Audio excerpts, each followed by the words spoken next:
Dracula's Castle.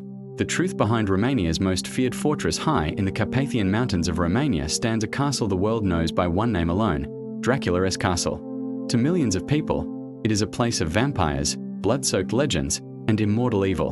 But behind the stone walls of Bran Castle lies a story far more disturbing than fiction. A story where history, cruelty, fear, and myth slowly merged into one. This is the real story of Dracula's Castle. A fortress above the abyss. Bran Castle was built in the late 14th century, standing on a steep cliff that controls a narrow mountain pass between Transylvania and Wallachia. Its original purpose was not romance or legend, it was control. Merchants passed through this route. Armies marched through it. And anyone who controlled the castle controlled who lived, and who didn't.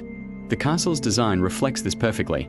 Narrow staircases, hidden passages, trapdoors, and thick stone walls meant to confuse, isolate, and intimidate. Even today, visitors describe a strange sensation, as if the building itself is watching them. The man behind the monster. The legend of Dracula begins not with a vampire, but with a man. His name was Vlad III, better known as Vlad the Impaler. Born in 1431, Vlad ruled Wallachia during one of the most violent periods in Eastern European history.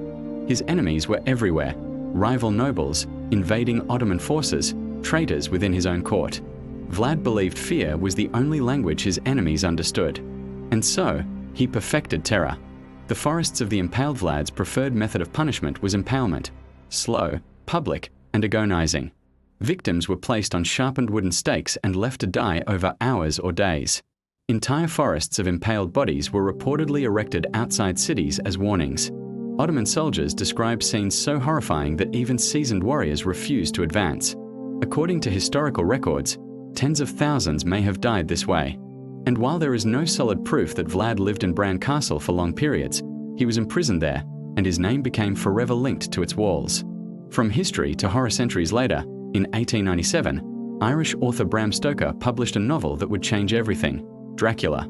Stoker never visited Romania, but when researching Eastern European legends, he came across the name Vlad Dracula, son of the dragon. The connection was too perfect to ignore. The cruel ruler, the remote mountain fortress, the fear surrounding his name, history transformed into myth. Bran Castle became Dracula's Castle, whether it deserved the title or not. Whispers in the walls. Over the years, strange stories began to surround the castle. Visitors report sudden drops in temperature, feelings of being watched, unexplained footsteps in empty corridors, doors closing on their own. Some claim to hear whispers in rooms where prisoners were once held. Others report nightmares after visiting, dreams of dark corridors, blood-stained stone, and unseen figures standing just out of sight. Skeptics blame imagination. Believers say the castle remembers.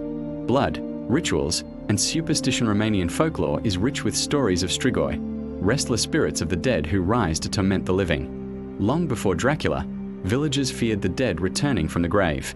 Protective rituals were common: garlic hung above doors, iron objects placed on chests of the deceased, stakes driven through hearts. Bran Castle sits at the crossroads of these beliefs, where history and superstition fed into each other for centuries.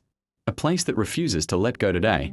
Bran Castle is a museum and a tourist attraction. But even now, guides avoid certain rooms at night. Security guards refuse to patrol alone. Locals say the mountain wind carries voices that don't belong to the living. Whether Vlad the Impaler truly walked these halls as Dracula is almost irrelevant. The fear is real, the history is real, and the legend refuses to die. The final question: was Dracula born from myth? Or did myth simply give a name to something that already existed? Because some places absorb human cruelty so deeply that even centuries later, they continue to breathe it back into the world. And Bran Castle still stands, watching, waiting,